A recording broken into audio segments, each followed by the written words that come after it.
নিচে নামিয়েন না। নর্থে ইস্টে নর্থ কোন দিক? নর্থ এইদিকে না এইদিকে নর্থ না, কোন দিকে? নর্থ হচ্ছে এইদিকে। তাহলে এই পাশে যাইতে হবে, তো এই নাইমা যাইতে হবে আর কি, আর কিছু করার নেই। এইখানেই পয়েন্টটা এইখানেই। এখানে হ্যাঁ দেখছেন? পাহাড়ের মাঝে দিক ভুলে যাওয়া একটা স্বাভাবিক ব্যাপার, কারণ এখানে আপনার উত্তর দক্ষিণ চেনার কোনো উপায় নাই। চারপাশে যেহেতু জঙ্গল এরিয়া, আর দেখতে পাচ্ছেন কী পরিমাণ চা বাগান। আমরা গিয়েছিলাম হবিগঞ্জের একটা প্রত্যন্ত এলাকায়। টিলার উপর উঠতে নামতে সাধারণত যারা অনভ্যস্ত তাদের একটু কষ্ট হবে, বাট আমাদের মোটামুটি প্রকৃতির মাঝে কাজগুলো চালিয়ে নিতে ভালোই লাগতেছিল।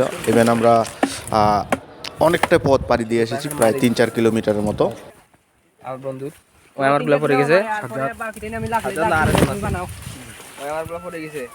তা আমি এখন আসবো দেখি দোকানে, ওই আমার গুলা পড়ে গেছে।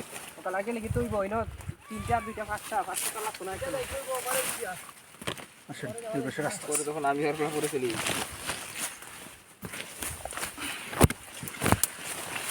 আমার আরেক জায়গা তো এগুলা আবার সাজ্জাদ করে বেড়ে গেছে, মানে কার কে বলতে কোনো গ্যারান্টি নেই ভাই। এটা তো আমাজন রে ভাই, বিশাল বিশাল জঙ্গল। ও মাই গড,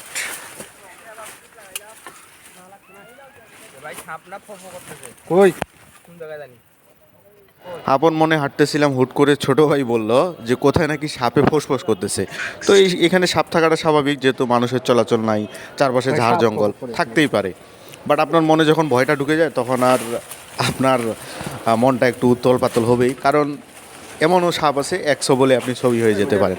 তো আমরা একটু সতর্কতার সাথে হাঁটার চেষ্টা করতেছি, যদিও পায়ের নিচে আমাদের অবস্থানটা কোথায় এটা উপর থেকে আমরা দেখতে পাচ্ছি না চা বাগানের কারণে।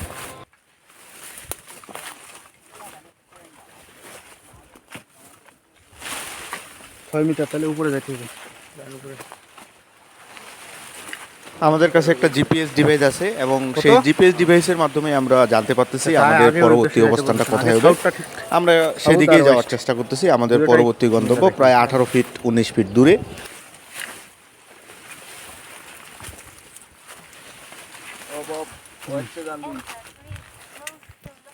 ওয়েস্টে 2 মিটার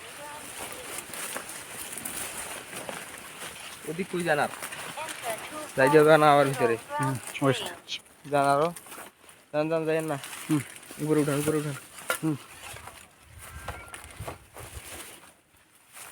নর্থ 3 মিটার।